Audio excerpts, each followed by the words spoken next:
Well, you know, this time of year, we all know how much of a hassle potholes are, especially if you're driving through the city. And you're probably thinking there can't possibly be anything interesting about a hot pothole. Well, normally I would agree, but what if I told you there's one pothole in North Buffalo that recently revealed a little piece of Queen City history? Today, I headed to Hertel Avenue to find out more.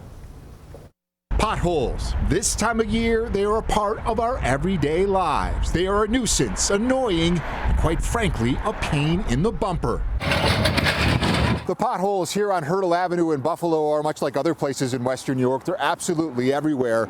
But let me show you one of the most interesting potholes you will ever see. If you run over this pothole here, that means your tire has hit a piece of Buffalo history. It's my favorite pothole of all time. Mike Lynch lives on Hertel Avenue between Winston and Parker. He tells me he noticed this peculiar pothole Friday morning after driving his kids to school.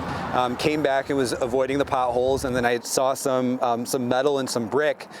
Came out and took some pictures and sent it to a friend who concluded that it looks like it is a train track or a former trolley car. The Hertel Avenue line starts here at this loop. So in an effort to learn more about the metal rail Mike discovered in the pothole on Hertel, I headed to the Buffalo History Museum and met with the Director of Library and Archives, Cynthia Van Ness. So the pothole that you showed me has a little fragment of streetcar rail line visible because Hertel Avenue once had a streetcar line running east and west on it. Cynthia tells me streetcar service in Buffalo started around 1834 with horse-drawn cars transporting people from downtown to Ferry Street.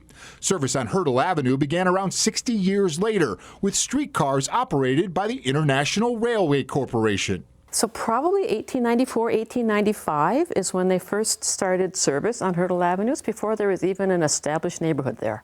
This is how people got around. That's how people got around. You went to your job on a streetcar because not every household had an automobile back then.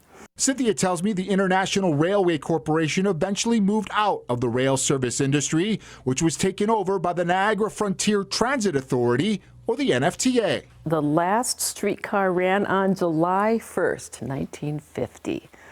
That was the last streetcar in Buffalo. The more history we uncover, I think the more that can inform what we do moving forward. Mike says while potholes are something we try to avoid, he's happy he found the pothole on Hertel and would someday love to see the streetcars of the past return to North Buffalo. You know, so much of what's cool about living in Buffalo is the history, and I think uncovering some of this history and making it useful again would be awesome.